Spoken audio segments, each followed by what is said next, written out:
Hola hermanos, ¿cómo están? Vamos a compartir el devocional de hoy día lunes y nos toca entonces la continuación de lo que estuvimos viendo el sábado, que es el capítulo 2 de Colosenses, pero ahora los versículos del 8 al 17.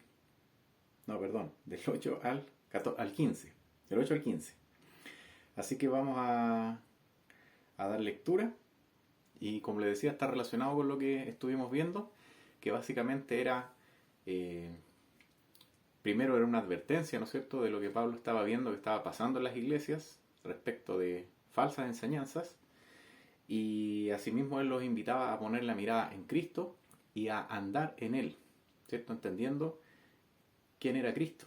Y ahora vamos a ver que, como ya decía, esta es la continuación porque la figura no ha cambiado, él va a seguir hablando de lo mismo, va a poner nuevas advertencias y también va a desarrollar un reforzamiento, podríamos decir, de por qué hay que estar poniendo la mirada en Cristo. Bueno, vamos a leer, basta de cháchara. Dice el versículo 8 entonces del capítulo 2: Mirad que nadie os engañe por medio de filosofías y huecas sutilezas, según las tradiciones de los hombres, conforme a los rudimientos del mundo, y no según Cristo. Y acá está un poco lo que ya decía, que si bien es cierto, en los versículos anteriores habíamos visto que había una advertencia de ojo con las palabras persuasivas, porque habían personas que iban a intentar desviar a los hermanos de la verdad. Ahora lo que está diciendo es ojo con las palabras engañosas de filosofía y huecas sutilezas, que nadie les engañe con eso, según las tradiciones de los hombres, conforme a los rudimentos del mundo, argumentos que no estaban basados en Dios, sino en otras cosas, y no según Cristo. Bueno, ya lo parafraseé recién, ¿no es cierto? ¿Dónde había que estar entonces con la mirada puesta? ¿Dónde había que estar con el foco puesto? En Cristo. Lo vimos ayer y lo vimos el sábado, perdón, y lo estamos reforzando hoy día. ¿Qué es lo que él está diciendo? Pongamos la mirada en Cristo. Ahí es donde está todo el argumento y eh, todo el cuerpo, digamos, que se necesita para poder entender esto. Versículo 8 entonces dice eso, y el versículo 9 dice: porque en él habita corporalmente toda la plenitud de la deidad. ¿Qué ocurría en ese tiempo en la iglesia de los colosenses, de Colosas? Que dentro de tantas doctrinas y tantas cosas que habían, estaba metido y estaba ingresando también a la iglesia el gnosticismo, entre otras cosas. Y ellos, ¿qué ponían en cuestionamiento? Entre otras cosas, la divinidad de la persona de Cristo.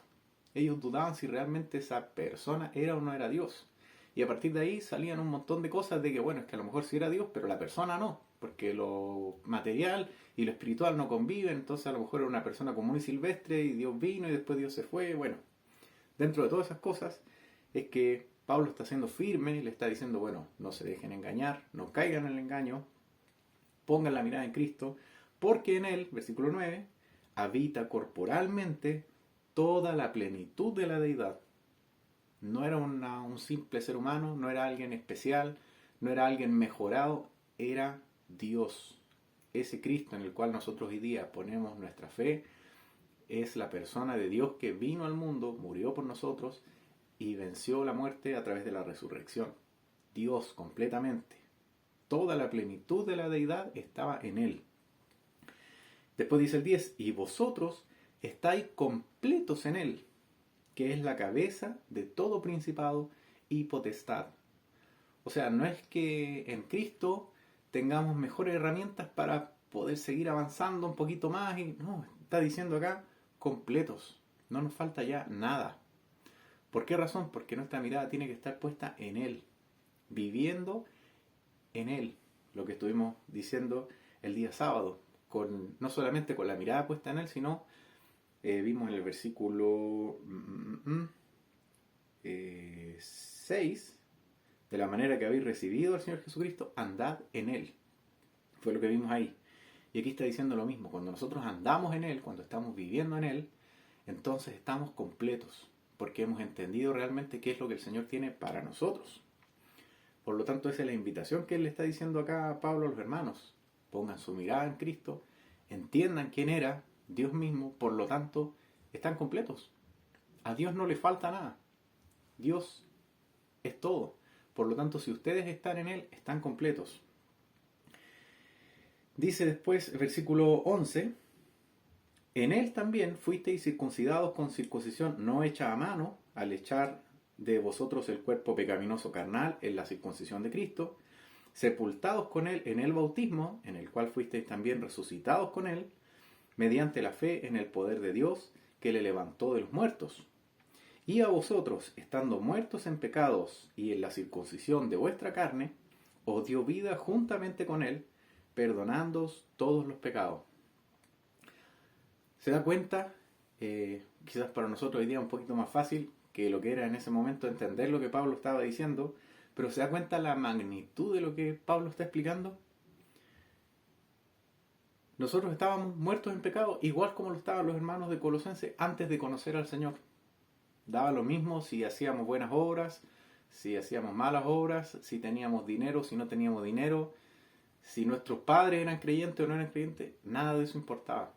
Porque antes de conocer al Señor, cualquiera de nosotros estaba muerto en nuestros propios pecados.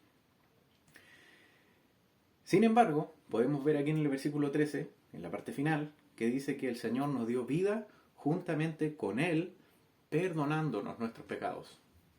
Es decir, el Señor transformó nuestra muerte en vida, en una vida que Él nos da. Anulando, versículo 14, el acta de los decretos que había contra nosotros. Imagínense, bueno, un problema muy chileno, ¿no es cierto?, que vemos mucho en las noticias, que alguien comete un delito y le llamamos la puerta giratoria, ¿no es cierto?, porque después, es que no estaba la evidencia suficiente, así que queda libre, y vuelve a cometer el delito, vuelve a caer, pero es que otra vez, y está constantemente así. Lo que está diciendo esto es que nosotros éramos culpables y estaba el listado y la prueba y estaba todo lo necesario para nuestra condenación. Había un acta de decreto, estaban, como ya dije, las pruebas, las evidencias, las declaraciones, si lo queremos llevar a esa figura, estaba todo, en la carpeta completa que nos volvía culpables. Estaba ahí. Pero ¿qué es lo que dice el versículo 14? Dice que en Cristo, porque en Él está poniendo todo el énfasis, fueron anulados todo el acta de decretos que había en contra nuestra. Anulados. Que nos era contraria, como ya dije, nos ponía como culpables delante de este juicio. Pero ¿qué hizo el Señor? La anuló, y dice el final del versículo 14, quitándola de en medio y clavándola en la cruz. No sé qué te parezcan estas palabras, pero creo que son maravillosas. Porque estábamos condenados, definitivamente. No teníamos solución. Como ya dije, estaban las evidencias, pero ¿qué hizo el Señor? Las anuló, las quitó de en medio y las clavó en la cruz. Por lo tanto, hoy día, cuando abren nuestro expediente para culparnos, no hay nada. El Señor lo sacó, el Señor lo anuló y lo puso en la cruz, donde Él estuvo. Por lo tanto, ya no somos culpables, sino que somos dados a una nueva vida. Lo que leímos aquí, el Señor nos dio una nueva vida. Quitó la culpa, quitó la evidencia, lo llevó a la cruz. Por lo tanto, perdonó nuestros pecados. Lo leímos ahí en el versículo 13. Y después, y aquí termina el versículo 15, y despojando a los principados y a las potestades, los exhibió públicamente, triunfando sobre ellos en la cruz. ¿Qué más podemos decir de esto, cierto? Está explicando que es, como ya dije, esa persona en la cual hoy día nosotros estamos poniendo nuestra fe, y que en ese tiempo quizás habían cuestionamientos, habían dudas, habían filosofías, palabras persuasivas, un montón de cosas. Está aclarando que esa persona era Dios, y que lo que Él hizo sobrepasa todo el entendimiento humano, va más allá de la filosofía, va más allá de cualquier palabra, de cualquier pensamiento, porque es el plan de Dios concretándose para nuestras vidas, sacando nuestro pecado, llevándolo a la cruz y dándonos una nueva vida. Antes no teníamos elección, estábamos destinados a cometer pecado y a ir cada vez más abajo, si quisiéramos hacerlo como una figurita, cada vez más lejos de Dios. Pero hoy día el Señor cambió eso y por lo tanto nosotros voluntariamente elegimos obedecer al Señor. porque ya no somos esclavos del pecado como antes lo fuimos, porque ahora Él llevó todo eso a la cruz y lo dejó ahí. Por lo tanto, ¿cómo vamos a vivir hoy día? ¿Vamos a seguir viviendo de la antigua manera, menospreciando lo que el Señor hizo? ¿O realmente vamos a darnos cuenta de qué hizo, de cómo lo hizo y de cómo eso ha impactado en nuestras vidas? Les invito a orar para terminar. Señor, te damos las gracias en esta hora por permitirnos compartir tu palabra. Gracias, Señor, porque día a día nos bendices con ella. Y te pedimos en esta hora, Señor, que esto que hemos leído, que esto que hemos compartido, que nos habla, Señor, de lo que tú hiciste en la cruz, de lo que hiciste también fuera de ella, al decidir venir a la tierra, Señor, y ser una persona más que también sufrió, Señor, que también se dolió, pero que cumplió su objetivo. Es lo que hoy día nos da, Señor, salvación, nos da una nueva vida, y te damos muchas gracias, Señor, por haber tomado nuestros pecados y haberlos colgado en esa cruz, Señor, dándolo por nulo.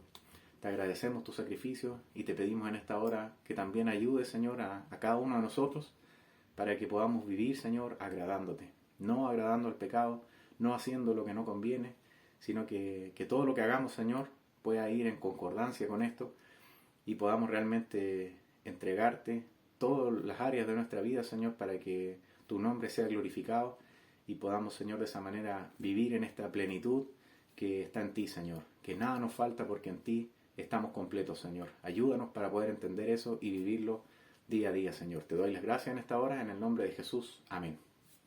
Chao, hermanos, que el Señor les bendiga.